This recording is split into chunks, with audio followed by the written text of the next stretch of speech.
자, 오늘 말씀의 제목은 어제의 오늘이 아니다 라고 하는 제목으로 함께 은혜를 나누고자 합니다. 오늘 우리에게 주신 말씀은 사회학적으로나 신학적으로 대단히 난해한 질문을 우리에게 던지게 만드는 말씀입니다. 첫째로, 결혼식이 있는 날에 마리아의 역할이 도대체 무엇이었을까 하는 문제입니다. 둘째로는 예수님이 어머니를 대하는 태도에 관한 문제입니다. 셋째는 일부 사람들에게 와인, 즉 포도주라고 하는 술에 대한 전체적인 문제를 가지고 있습니다. 본문의 시작은 이렇게 됩니다. 사흘째 되던 날이라는 시간의 이야기로 시작하고 있습니다. 여기 사흘째 되는 날은 예수님이 갈릴리 사역을 시작한 사흘째를 말합니다. 사흘째라고 하는 말로 신학적인 논쟁이 많이 있습니다. 정말 사흘이냐 아니냐라고 하는 논쟁이 있는데 어쨌든 본문은 사흘째 되던 날이라 그렇게 증언하고 있습니다. 여러분, 우리는 말씀대로 믿는 사람들입니다. 그러므로 장소는 혼인잔치가 있는 집이었습니다. 당시의 풍습으로 이 혼인잔치는 약 1, 2주 동안 계속하는 잔치였어요. 우리나라처럼 혼인이 그냥 바로 끝나는 게 아니고 1, 2주 동안 계속 진행되는 그런 결혼식입니다. 그 결혼식에 예수의 어머니 마리아는 참석하게 되었고, 아마도 마리아는 이 결혼식에서 단순히 축하 개그로만이 아니라 실제로 결혼식에 필요한 것들을 만들거나 돕는 자의 역할을 하기 위하여 참석한 것 아닌가, 그렇게 생각해 볼 수 있습니다. 이 사실을 1절 말씀은 그렇게 말합니다. 가나에 혼례가 있어 예수의 어머니도 거기 계셨다라고 말하고 있습니다. 만약 마리아가 결혼식에 적극적인 책임의 위치에 있었다면 아마 그는 충분한 음식과 포도주를 공급할 책임도 있었을 것입니다. 만약에 이 결혼식에서 1, 2주 동안 계속되는 이 결혼식에서 준비된 보급품이 부족하다든지 바닥이 난다든지 그러면 담당자뿐만이 아니라 결혼 당사자에게도 적잖은 당혹감을 주게 되어 있습니다. 여러분, 잔치집에 떡이 떨어졌다, 잔치집에 와인이 떨어졌다, 얼마나 난감한 상황입니까? 오늘 본문 3절에 그렇게 말합니다. 포도주가 떨어진지라 라는 말은 마리아에게 상당한 당혹감과 불안을 조성하기에 충분했습니다. 이제 지금 이 당황스러운 상황 속에서, 포도주가 떨어진 이 상황 속에서 더욱 중요한 것은 마리아의 믿음이 위기에 닥쳤다는 거예요. 마리아가 어떤 믿음을 가지고 있을까? 포도주가 바닥났습니다. 잔치가 엉망이 될 지경입니다. 이제 결혼식의 기쁨이나 즐거움은 순식간에 사라져 버리게 되었습니다. 손님들은 모르겠지만 적어도 결혼식을 준비하고 진행을 담당했던 자들이나 아니면 당사자인 신랑 신부를 비롯해서 혹은 양가의 부모들에게는 낭패가 아닐 수 없습니다. 여러분, 결혼식에 사용될 공급품이 떨어진다는 것은 당시의 문화에서는 있을 수가 없는 일이에요. 왜냐하면 지금처럼 교통의 편리해서 친척들이 오고 가는데 수월하지 않았거든요. 며칠씩 걸렸어서 올 수 있거든요. 그 잔치를 위해서. 아마도 준비성이 부족한 신랑에게 실망한 신부 측 친척들로부터 원망을 당할지도 모르는 그런 일입니다. 그러면 이제 이 위기에서 어떤 것이 있을까? 딱 한 가지 방법이에요. 포도주를 급히 공수하거나 새롭게 만들어서 내놓는 거예요. 그런데 이 둘 다 가능하지 않습니다. 왜냐하면 이스라엘의 포도주는 잘 익은 포도를 원료로 하는 것으로서 포도원에서 딴 포도송이는 말려서 건포도를 만들기도 하고 그 자리에서 포도주 틀에 넣고 발로 밟습니다. 밟아서 포도주로 제조하기도 합니다. 그리고 포도주를 만드는 방법은 이래요. 먼저 잘 익은 포도송이를 따서 암반을 팝니다. 그리고 그 만든 술틀에 넣고 발로 밟아서 포도즙을 짜고 그 다음 술틀보다 조금 낮은 곳에 바위에 어떤 바위 항아리를 만들어요. 그래서 그리 흘러 들어가게 하고 그것을 다시금 가죽 부대에 담아서 포도즙을 약 40일 동안 숙성시킵니다. 이런 과정이 있기 때문에 대단히 어려운 거예요. 이처럼 포도주를 만들기가 어려운데 잔치집에 포도주가 떨어졌다고 해서 곧바로 만들어 잔치를 치른다는 것 불가능한 일이죠.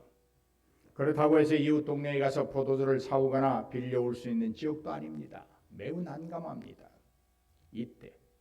이때 마리아가 예수님에게 상황을 설명합니다. 3절 말씀입니다. 포도주가 떨어진지라 예수의 어머니가 예수에게 이르되 저들에게 포도주가 없다. 마리아의 상황 설명은 그저 환경을 이야기하는 것이 아닙니다. 아마도 마리아는 이런 생각 속에서 예수님께 이야기했을 거예요. 이 위기를 극복할 수 있는 방법은 오직 예수님밖에는 가지고 있지 않다. 할렐루야. 마리아는 그런 믿음을 가지고 있었을 거예요. 예수님은 충분히 기적을 베풀어서 어찌할 수 없는 이 절체절명의 상황을 회복시켜 주실 것이다. 이런 신뢰하는 믿음을 가졌습니다. 여러분, 예수님은 우리 인생의 최대의 기적을 베풀어 주셨습니다. 물이 변하여 포도주가 되었듯이 죄인이 변하여 의인이 되게 하셨습니다. 의인이었던 자들이 예수 그리스도를 통하여 하나님의 자녀가 되었습니다. 멀리만 있던 자들이 하나님의 상속자가 되었습니다. 여러분, 우리는 한때 무할례자라고 칭함을 받은 때가 있었습니다. 어제의 오늘이 아니에요. 그리스도 밖에 있었습니다. 이스라엘 나라 밖의 사람이었습니다. 약속의 언약들에 대하여는 의인이었고 세상에 소망도 없고 하나님도 없던 우리가 어제의 사람들입니다. 그러나 이제는 전에 멀리 있던 우리가 그리스도 예수 안에서 그리스도의 피로 가까워졌습니다. 하나님과 우리 사이에 막혔던 죄의 담이 무너졌습니다. 법조문으로 되었던 계명의 율법도 그리스도가 폐하여 주셨습니다. 하나님과 화평하게 하셨고 원수되었던 것들을 소멸시키시고 우리에게 평안을 주셨습니다. 여러분, 이러한 기적을 우리는 날마다 체험하며 살아가고 있습니다. 오직 은혜일 뿐입니다. 그러므로 우리는 감사하고 기뻐하는 것입니다. 그 크신 은혜에 감동되어서 내 생명을 드려도 그 은혜 갚을 수 없다고 고백할 수 있는 자들이 되었습니다. 반드시 모든 것들이 은혜로 여겨져야 합니다. 그리고 고백할 수 있어야 합니다. 사랑하는 성도 여러분, 우리는 은혜가 아니면 설 수 없는 자들입니다. 은혜가 아니면 우리는 아무것도 바라볼 수 없는 자들입니다. 우리는 이러한 기적의 은총을 받을 만한 자격이 없었습니다. 다만 하나님의 일방적인 사랑이 우리를 변화시켜 놓았습니다. 하나님의 오래 참으시는 긍휼하신 사랑이 우리를 바꾸어 놓았습니다. 이것이 놀라운 기적입니다. 날마다 변화시켜 주시는 주님을 체험하시길 주님의 이름으로 축복하면서 기도합니다. 4절 말씀을 봅니다. 예수께서 이르시되 여자여 나와 무슨 상관이 있나이까? 내 때가 아직 이르지 아니하였나이다 라고 말씀하고 있습니다. 어려운 상황을 말하는 마리아에게 예수님이 하신 말씀이 여자여. 아까 제가 세 가지의 질문 중에 하나, 예수님이 마리아를 대하는 태도에 관한 질문. 세번역 성경을 보면 이렇게 말합니다. 예수께서 어머니에게 말씀하셨다. 여자여, 그것이 나와 당신에게 무슨 상관이 있습니까? 아직도 내 때가 오지 않았습니다. 그것이, 여기에 그것이란 뭐예요? 저들에게 포도주가 떨어진 것하고 나하고 무슨 상관이 있습니까? 여기서 마리아의 강한 믿음을 보게 됩니다. 이렇게 말했는데 그것이 나와 무슨 상관이 있습니까? 라고 예수님이 말씀을 하셨는데 오히려 마리아는 하인들에게 이렇게 말을 해요. 어떻게 해요? 그의 어머니가 하인들에게 이르되 너희에게 무슨 말씀을 하시든지 그대로 하라. 예수님은 여자여, 저들에게 포도주가 떨어진 것이 나오고 여자 당신에게 무슨 상관이 있습니까? 라고 말을 하는데 마리아는 그렇게 말하지 않아요. 하인들에게 오히려 더 한 걸음 더 나가서 말합니다. 저 예수님께서 너희에게 무슨 말을 하든지 그대로 해라. 기적은 일어난다. 할렐루야. 이 위기는 저 예수님밖에는 해결할 수 없다. 그러니 순종만 해라. 그러면 됩니다. 여러분, 아들이 거부했어요. 충분히 어머니로서 속상해하면서 포기할 수도 있습니다. 어머니와 나에게 무슨 상관이 있습니까? 멀쓱해질 수 있어요. 속상해서 아이 그래 이놈아 알았다 하고 돌아설 수도 있어요. 그런데 마리아는 포기하지 않았습니다. 자신이 가진 그리스도에 대한 믿음을 저버리지 않았습니다. 예수 그리스도는 모든 이들의 어려운 상황을 결코 외면하지 않으시는 분이라는 믿음을 가지고 있었습니다. 반드시 해결해 주실 것이라는 확신하는 믿음을 가지고 있었습니다. 사랑하는 성도 여러분, 여러분이 믿고 있는 예수 그리스도는 어떤 분입니까? 여러분의 삶을 외면하시는 분입니까? 직접 개입하셔서 인도해 가시는 분입니까? 제가 왜 이걸 묻느냐? 어떤 예수를 믿느냐고 하는 것은 대단히 중요합니다. 모든 하나님의 백성들의 어려움을 해결해 주시는 예수라고 하는 사실을 믿는 자에게는 기적을 체험하게 되지만 그렇지 못한 예수를 믿는 자들에게는 기적을 체험할 수 없어요. 엄청난 차이가 생깁니다. 우리 예수님은 어떤 분인가요? 우리 96장 찬송인데요. 거기에 보면 그렇습니다. 예수님은 우는 자를 위로해 주십니다. 없는 자를 풍성하게 해주신 분이 예수님이세요.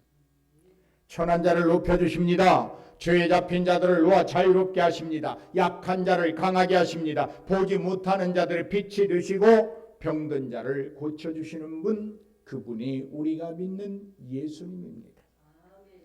더럽고 추한 자들을 정결하게 하십니다. 죽은 자의 부활로서 생명이 되시는 분, 그분이 우리가 믿는 예수 그리스도이십니다. 심판하실 주님으로 만왕의 왕이 되신 분, 바로 그분을 우리가 믿어야 합니다. 확신해야 합니다. 의지해야 합니다. 그래야 우리의 삶에서 기적이 일어나고 어제와 다른 오늘이 우리의 삶이 되는 거예요.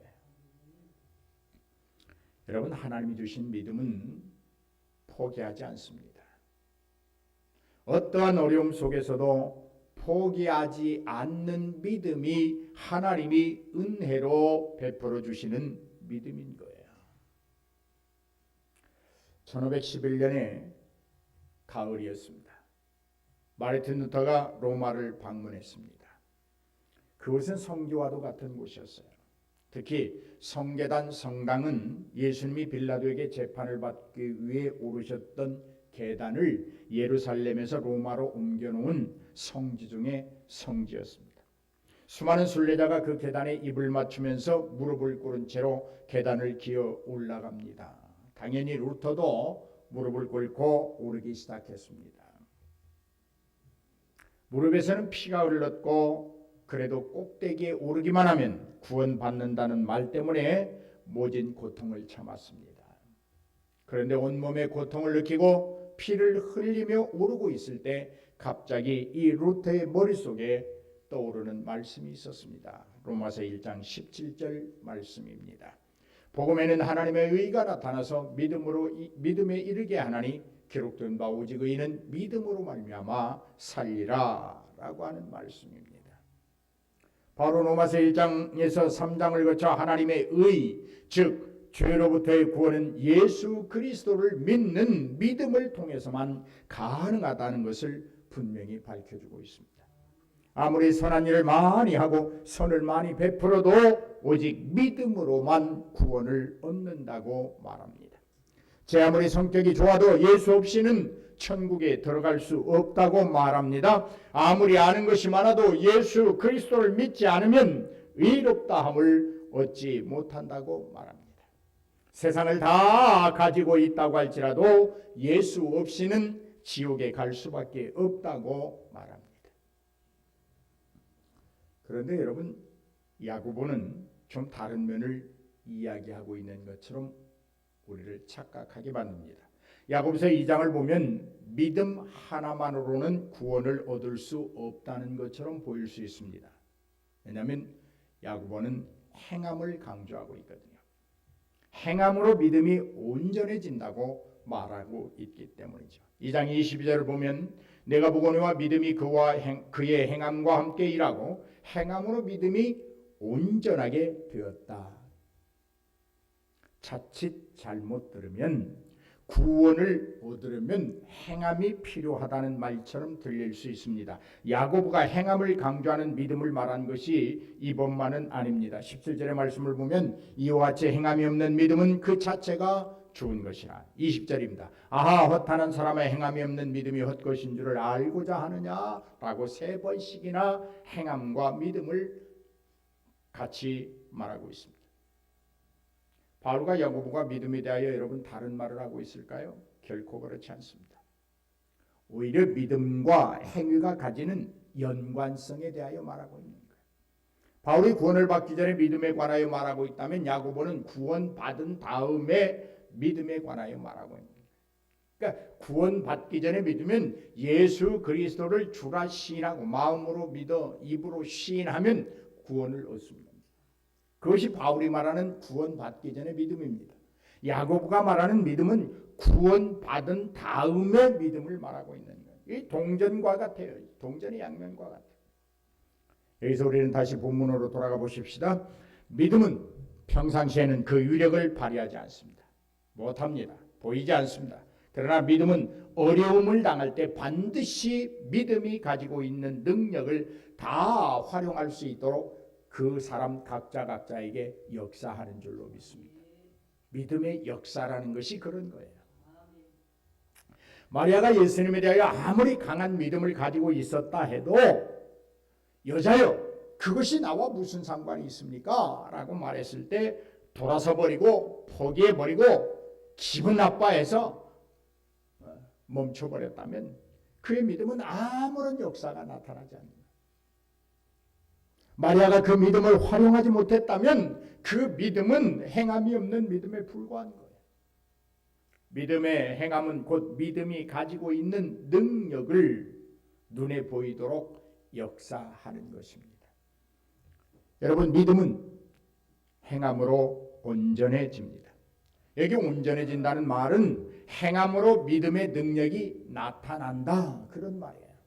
오늘 여러분이 가진 믿음이 다 능력이 있기를 주의 이름으로 축원합니다. 그러기 위해서는 여러분이 그 믿음을 가지고 행함이 있어요. 행함이 있는 믿음은 살아있는 믿음이에요. 행함은 잠자던 믿음을 깨우칩니다. 죽어가던 믿음을 다시 살아나게 하는 것이 행위예요. 살아있는 믿음, 생명력이 있는 믿음, 주님이 원하시는 온전한 믿음은 반드시 말씀에 순응하는 행위가 따른다고 하는 말입니다. 입술로만 말하지 않습니다. 말로만 믿음을 논하지 않습니다. 보기 좋은 꾸밈으로 믿음을 말하지 않습니다. 사람들의 눈만 피하면 된다는 식으로 생각하고 믿음 생활하지 않습니다. 반드시 말씀에 순종합니다. 자신의 행위가 믿음에 끌려가고 있음을 행동으로 보여주고 직접적으로 본인이 체험하는 것이 믿음입니다. 마리아가 만약 결혼잔치에 임한 난처함이나 당혹스러운 환경을 외면했다면, 피하려고만 했다면, 그리고 주님의 말씀에 난감해하며 믿음의 행위를 포기했다면 그녀의 믿음은 행함이 없는 죽은 믿음이 되고 마는 것입니다. 여러분, 근데 이 믿음이라고 하는 것은 인간의 인지를 넘어서는 것이 믿음이에요. 즉 내가 인식하는 것, 그것이 믿음이 아니에요. 인식은 여러분 오감을 통해서 자신의 의지로 받아들이는 것이 인지예요. 믿음은 하나님이 주시는 선물입니다. 은혜입니다. 내 의지와는 관계없이 하나님이 주시는 선물이요 은혜인 거예요. 히브리서 11장 1절에 보면 왜 인간이 의지로 믿음을 가질 수 없는 것을 우리에게 말하고 있는지 분명히 말하고 있어요. 믿음은 바라는 것들의 실상에 보지 못하는 것들의 증거라 그렇게 말합니다. 내 의지로는 바라는 것들의 실상이 될 수 없어요. 우리의 의지는 손으로 만져져야 내 눈에 보여야 인정하려고 하거든. 내가 아직 보지 않은 것들을 증거로 삼고 그것을 온전히 믿어 의심하지 않는 것, 그건 내 의지가 아니에요. 하나님의 은혜예요. 선물이에요. 여러분, 아브라함이 아비 본토집을 떠나 내가 지시하는 땅으로 가라 하나님의 음성을 듣고 곧바로 아비 집을 떠납니다. 그리고 하나님이 지시하는 땅으로 갑니다. 이것이 믿음이에요. 노아에게 홍수를 예지하면서 산꼭대기에 방주를 지으라 할 때 노아는 하나님이 하신 말씀대로 산꼭대기에서 배를 만들었습니다. 이것이 믿음이에요. 여러분, 아비집을 떠나 내가 지시하는 땅으로 가라. 이 하나님의 말씀을 여러분 믿을 수 있어요? 없습니다. 인간의 의지로는 안 되는 거예요. 눈에 보이지 않는 땅, 그곳이 어디인지도 알지 못하고 떠난다? 그건 인간의 의지로는 되지 않는 거예요. 어려운 일입니다. 바보가 아니면 거절할 수밖에 없는 말입니다. 이것은 불신앙이에요. 죽은 믿음이에요. 홍수를 대비하여 배를 지어야 하는데 하필 산꼭대기에 지으라고요? 하나님의 말씀으로 들었지만 듣고서 보니 허무맹랑한 소리 아니겠습니까? 생각하면 할수록 이해되지 않는 말씀이에요. 이것이 불신앙이에요. 이것이 죽은 믿음이에요. 하지만 사랑하는 여러분, 우리가 가지고 있는 이 믿음은 하지만 눈에 보이지 않지만 손에 잡히지 않지만 내 생각에 합당하지 않지만 경험으로나 아는 지식으로나 이해할 수 없지만 하나님이 주신 믿음은 말씀하신 대로 순종하는 거예요. 그대로 믿는 것이 믿음입니다. 내게 명하시니 내가 순종하리이다. 이것이 믿음이에요. 이것이 살아있는 믿음이에요. 그런데요, 믿음은 알고 있는 만큼 믿어집니다. 하나님은 알고 있는 그 이상의 믿음을 기대할 수 없어요. 여러분, 왜 성경을 읽으라고 자꾸 밴드에다 올립니까? 그냥 제가 시키는 대로 따라서 하면 돼요. 그러면 복은 여러분이 받는 거예요. 읽으라면 읽고 쓰라면 쓰고 기도하라면 하고, 그것이 믿음이에요. 뭔 이유가 그렇게 많은지 몰라요.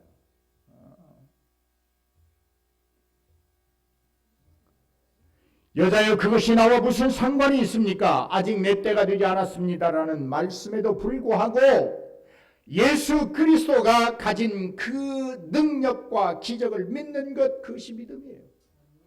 끝까지 의지하는 것, 그것이 믿음이에요. 끝까지 신뢰하는 것, 그 믿음이 살아있는 믿음이에요. 마리아의 믿음은 바로 이런 믿음이었습니다. 한 번 믿은 믿음은 기적을 맛보기까지 변하거나 흔들림이 없어야 되는 거예요. 초석으로 변하고 3일거리 변하고, 이건 믿음이 아니에요. 예수님이 무슨 일을 어떻게 하실지는 모르겠지만 마리아는 예수님이 말하는 대로 너희는 그저 순종하면 된다라고 말하는 거예요. 저분이 어떻게 할지는 모르겠다. 내가 모르지만 저분은 반드시 능력이 있다. 그리고 우리가 처한 이 결혼식에서 포도주가 떨어진 이 급박한 상황을 절체절명의 위기에서 저분은 우리를 반드시 건져낼 것이다. 그러니 저분이 말하는 대로 그냥 순종만 해. 이것이 마리아의 믿음이에요. 마리아가 이렇게 예수님을 확신하고 있어요. 신뢰하고 있어요. 아마 마리아는 그런 생각했을 거예요. 우리는 지금 포도주가 떨어져서 어려운 상황에 처해 있지만 예수님은 가장 좋은 방법으로 이 문제를 해결해 주실 것이다. 우리는 지금 우왕좌왕하고 당황할 수 있겠지만 주님은 가장 선한 결과를 만드시리라고 마리아는 믿고 신뢰하고 의지하고 있는 거예요. 이것이 믿음이에요. 이것이 살아있는 믿음입니다. 사랑하는 여러분, 주님은 자신을 한 번 신뢰한 사람은 주님은 끝까지 지켜주십니다. 왜요? 하나님의 사랑은 변함이 없기 때문에 그래요. 인간의 사랑은 수시로 변합니다. 그러나 하나님의 사랑은 변함이 없기 때문에 한 번 하나님께서 신뢰하고 우리가 하나님을 신뢰하면 주님은 끝까지 그를 책임져 주시는 거예요. 주님의 능력은 무에서 유를 창조하실 능력입니다. 그러므로 물로 포도주를 만드는 것 그 아무것도 아니에요. 가볍게 할 수 있는 거예요. 아무것도 없는 것에서 유를 창조하신 하나님이 물도 있고 항아리도 있는데 포도주를 못 만들겠어요? 우리를 위하여 자기 아들을 죽이신 그 하나님이 오늘 우리에게 필요한 것이 무엇이 아까워서 안 주시겠어요? 우리가 못 받고 있는 거죠. 이러한 믿음을 가진 자들의 삶은 어제와 오늘이 반드시 다릅니다. 어제는 하나님의 기적을 체험하지 못하였지만 오늘은 하나님의 은혜와 기적을 마음껏 체험하고 누리며 살게 됩니다. 사랑하는 여러분, 믿음의 사람은 세상을 향해 그리스도의 능력을 선포하는 데 주저하지 않습니다. 믿음의 능력을 행위로 보여줍니다. 믿음의 사람은 어려움이 닥칠 때 믿음의 능력을 사용합니다. 문제를 넘어 저편에서 일하고 계시는 주님을 볼 줄 압니다. 그 사람이 믿음의 사람이에요. 그러므로 좌절하지 않습니다. 포기하지도 않습니다. 믿음의 사람은 인간의 한계와 마주쳤을 때 주는 그리스도시요 살아계신 하나님의 아들이라고 선포합니다. 할렐루야. 오늘 본문 5절의 말씀은 그렇습니다. 그의 어머니가 하인들에게 이르되 너희에게 무슨 말씀을 하시든지 그대로 하라. 세 번역입니다. 그 어머니가 일꾼들에게 이르기를 무엇이든지 그가 시키는 대로 하라. 무슨 말씀을 하든지 그대로 하라. 그가 시키는 대로 하라. 이것이 믿음이에요. 마리아의 믿음은 무슨 말을 하든지 그대로 순종하는 믿음이에요. 마리아의 믿음은 말씀하시는 대로 순종할 때 위기를 벗어날 수 있다는 믿음입니다. 순종할 때 믿음이 살아나고 기적을 체험할 수 있다는 확신입니다. 마리아의 순종 우리가 잘 알고 있잖아요. 어디까지 순종했어요? 처녀가 아이를 베는 일을 순종했잖아요. 마리아는 예수님이 일하시는 방식에 순종합니다. 여러분, 내가 무엇인가를 성취하고 이끌어간다고요?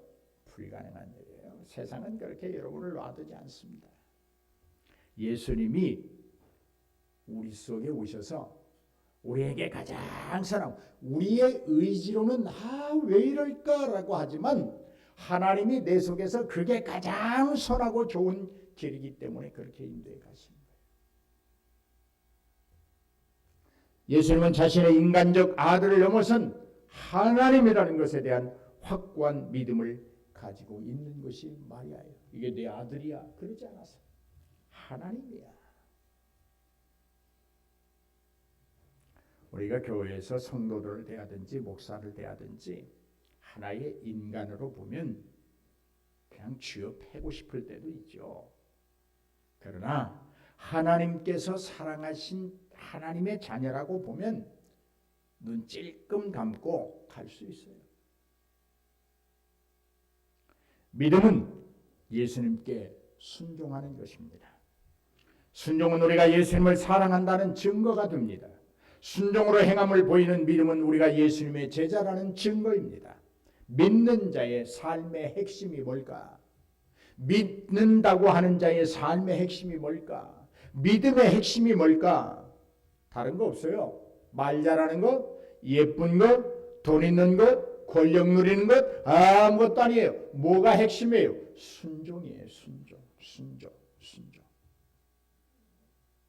제가 믿는 자의 삶의 핵심은 그러면 여러분은 순종이다. 그래 순종이다만 하세요. 믿는 자의 삶의 핵심은 좀 크게 합시다. 믿는 자의 삶의 핵심은 한 번 더 믿는 자의 삶의 핵심은 할렐루야. 예수님은요 우리의 처지가 아니라 내가 지금 어려움을 겪고 곤란 중에 있을지라도 우리의 처지가 아니라 예수님 자신이 보시기에 가장 합당한 방법으로 문제를 해결해 주십니다. 이것을 믿는 것이 믿음이요 이러한 믿음에 오늘도 기적은 일어납니다. 예수님이 하시는 일은 인간 예수의 일이 아니라 하나님 아버지의 이름을 믿는 것, 그것이 믿음입니다. 5장 16절로 18절을 보면 오래된 병자들을 고치신 후 안식이라는 이유로 문제를 제기하는 사람들이 있었습니다. 그때 말씀 중에 주목할 말씀은 아버지께서 일하시니 나도 일하신다. 그렇게 말합니다.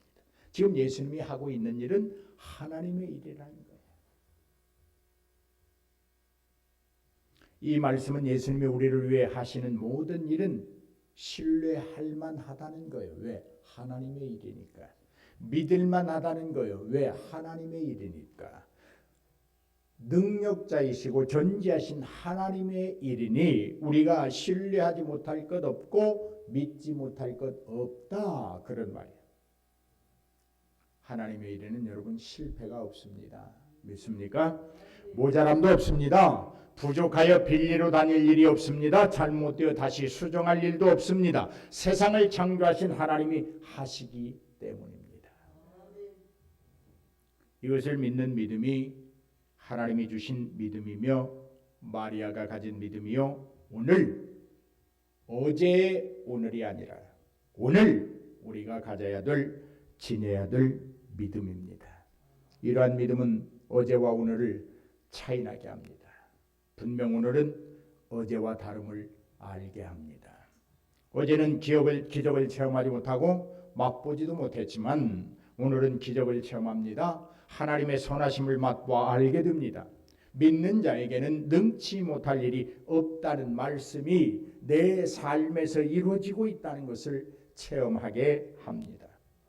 사랑하는 여러분, 어제까지의 내가 아니기를 바랍니다. 오늘을 사는 나입니다. 할렐루야. 어제의 오늘이 아니에요. 오늘이에요. 오늘. 새로운 오늘이에요. 이러한 축복이 여러분에게 넘치기를 축복하며 기도합니다.